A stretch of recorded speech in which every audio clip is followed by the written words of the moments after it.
El Señor les bendiga. Bueno, estamos aquí como cada día para compartir un pensamiento de la palabra del Señor. Y el día de hoy vamos a tomar el texto que se encuentra en Segunda de Crónicas, capítulo 20, versículo 22. Segunda de Crónicas, capítulo 20, versículo 22. Bueno, la historia del capítulo 20 de Segunda de Crónicas es una historia muy bonita, una victoria épica, una victoria muy grande, pero sobre todo por los condimentos de esa victoria. El rey Josafat era un rey espiritual. Cuando él llega al trono, él lo que quiere hacer es justamente que la nación sea una nación que busca al Señor. Entonces prepara personas, que los instruye en la palabra del Señor, que fuera a todo el pueblo a enseñarles la palabra. Eran como unos maestros y jueces a la vez. Es decir, le enseñaba la palabra y en cada situación que las personas le contaran, ellos resolvían y decidían, siempre con la palabra del Señor como regla. Y realmente esto fue cambiando el corazón de la nación. La nación empezó a ser una nación más espiritual, a buscar más de Dios, a depender más de Dios, a ser más unida. Era una nación unida, realmente. La mano del Señor estaba con ellos. Sin embargo, los reyes, cada rey de Judá, que era un buen rey, el enemigo, Satanás, levantaba un gran ejército contra ellos para destruirlo, y no fue la excepción. El enemigo levantó un equipo de reyes que se armaron y formaron una coalición contra Josafat y eran innumerables. Realmente Josafat era un pueblo que salía a la guerra, pero estos los triplicaban en número. Era realmente algo muy, pero muy preocupante. Entonces, Josafat hizo lo que toda persona espiritual hace, comienza a orar a Dios, pone a todo el mundo a orar y a ayunar. Y como todo el pueblo, como toda la nación, era una nación espiritual, porque Josafat había de alguna manera trabajado para lograr esto, todo el mundo sabía lo que tenía que hacer, todo el mundo empezó a ayunar, empezó a orar, empezó a buscar del Señor, y Dios le empezó a dar palabras a través de los profetas, diciendo de que no habría para que ellos pelearan, que estuvieran tranquilos, que el Señor pelearía por ellos. Sin embargo, como toda persona espiritual, sabe que las batallas se pelean en la alabanza y en la oración. Entonces preparó un grupo de personas que alabasen al Señor mientras salía el ejército. El ejército, obviamente, contra ese ejército que se les había presentado era prácticamente nada. Sin embargo, la palabra del Señor nos dice, el versículo 22, cuando comenzaron a entonar cantos de alabanza, Jehová puso contra los hijos de Amón, de Moab y del monte Seir las emboscadas de ellos mismos que venían contra Judá, y se mataron los unos a los otros. Fíjese lo que sucedió. A ver si podemos ver un poquitito el cuadro. El ejército salía de la ciudad, pero antes tenía como una especie de grupo de personas que alababan y entonaban cánticos, y todo el pueblo alababa y glorificaba el nombre del Señor. Ellos salían a la muerte alabando y glorificando el nombre del Señor. ¿Por qué? Porque eran menos que el ejército que se les presentó, pero confiaban plenamente en lo que Dios le había dicho, que no habrá para que pelee, que Él pelearía la batalla por ellos. Así que ellos cantaban y alababan y glorificaban al Señor, es decir, ellos festejaban la victoria antes de alcanzarla. Y esto, mis hermanos queridos, tiene que ver con nuestra fe y tiene que ver con nuestra espiritualidad. Cuán espirituales somos, cuán personas dependientes de la obra del Señor y de la palabra del Señor somos.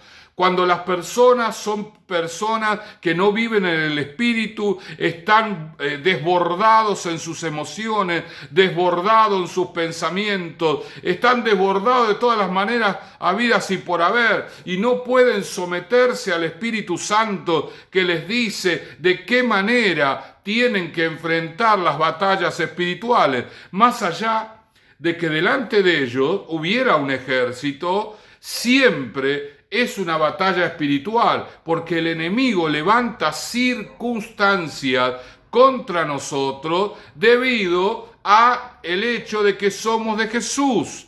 Y cuando nosotros caminamos con el Señor, el enemigo va a levantar todavía más enemigos contra nosotros para detener nuestra influencia a esas personas que no conocen al Señor. Por eso, mi hermano, toda batalla es una batalla espiritual, aunque se presente en el plano natural.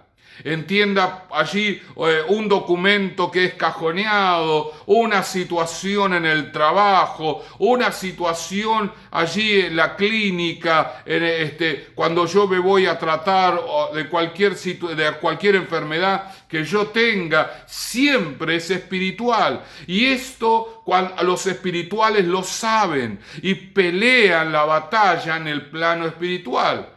El apóstol Pablo dijo que sus armas no son carnales, sino poderosas en Dios para la destrucción de fortaleza. Es decir, que él sabía que las armas que él utilizaba no eran armas humanas, no eran armas naturales. Él no se iba a enfrentar a los enemigos que lo enfrentaban a él, pero había alguien que peleaba las batallas por él. Y él sabía quién era y sabía cómo hacer para pelear las batallas en el plano espiritual. Mi hermano, mi amigo, por allí en este día, estás viviendo un momento difícil, un momento de batalla. Bueno, es el momento también para que vos busques al Señor y que el Espíritu Santo gobierne tu vida de tal manera que puedas enfrentar esta batalla de la manera que hay que enfrentarla. Este ejército salió a la guerra contra un ejército que lo triplicaba, alabando al Señor, glorificando al Señor. Y ellos iban a la muerte segura. De modo que imagínense cuál debía ser la emoción de cada uno de ellos. Sin embargo, como eran espirituales, sabían por la palabra recibida que la victoria era de ellos. Y se alegraban, se gozaban. Este cántico no era un cántico ficticio, no era un cántico como una obra de teatro, una puesta en escena. Ellos cantaban y alababan con gozo y alegría porque Dios les había dicho que iban a recibir la victoria. Y la victoria vino mientras cantaban. Mientras entonaban los cánticos, el ejército enemigo se empezó a pelear entre ellos. ¡Qué poderosa es las armas espirituales! ¡Cuán poderosas son las armas espirituales! Mi hermano querido, nosotros tenemos que aprender a utilizarlas, a pelear nuestras batallas con la alabanza, con la oración, con el ayuno, estar allí enfrentando esos ejércitos enemigos que quizás nos triplican en número, que son más poderosos, que tienen más recursos, pero que el Señor nos ha dicho que Él pelearía la batalla por nosotros. Cuando nosotros leemos 2 de Crónicas capítulo 20 y leemos lo que el Señor le dijo a Josafat, también lo podemos tomar para nosotros. No habrá para que peleéis en este caso. Yo voy a pelear por ustedes. El Señor es el que pelea nuestras batallas, pero nosotros tenemos que alabarlo al Señor, caminar en el Espíritu, no desbordado de emociones, desbordado de los problemas, desbordado de las situaciones, no caer allí en la tristeza, en la depresión. Alabar al Señor, alabarlo al Señor. Al Señor se lo alaba, no solamente cuando estamos viviendo victoria, se lo alaba también en los tiempos de batalla. Y esas alabanzas generan conflicto en la fuerza del enemigo hasta que ellos mismos se autodestruyen. Mi hermano querido, alaba al Señor, glorifica al Señor, utiliza tus armas espirituales para pelear tus batallas. Tus batallas van a ser transformadas en victoria, y cada victoria te va a hacer crecer y desarrollarte y hacerte más espiritual para enfrentar otras batallas y llevar a otras victorias hasta que el Señor nos venga a buscar. Oramos. Señor y Padre, te damos gracias en este día. Gracias, Señor, porque tú peleas nuestras batallas. Mientras tanto, nosotros te alabamos y te glorificamos por fe, Señor, sabiendo que tú nos has prometido que pelearías por nosotros, que no seríamos nosotros los que tendríamos que enfrentar a esos enemigos, sino que tú lo harías, Señor. Tú eres nuestro Dios, tú eres nuestro protector, tú eres nuestro buen pastor. Señor, ayúdanos a poder alabarte constantemente, a ser personas espirituales que reconozcamos la alabanza, la oración y el ayuno como nuestras armas indispensables frente a cualquier circunstancia natural o espiritual, sabiendo, Dios, que todo lo que enfrentamos es espiritual. Gracias te damos en el nombre de Jesucristo. Amén, amén y amén. El Señor les bendiga.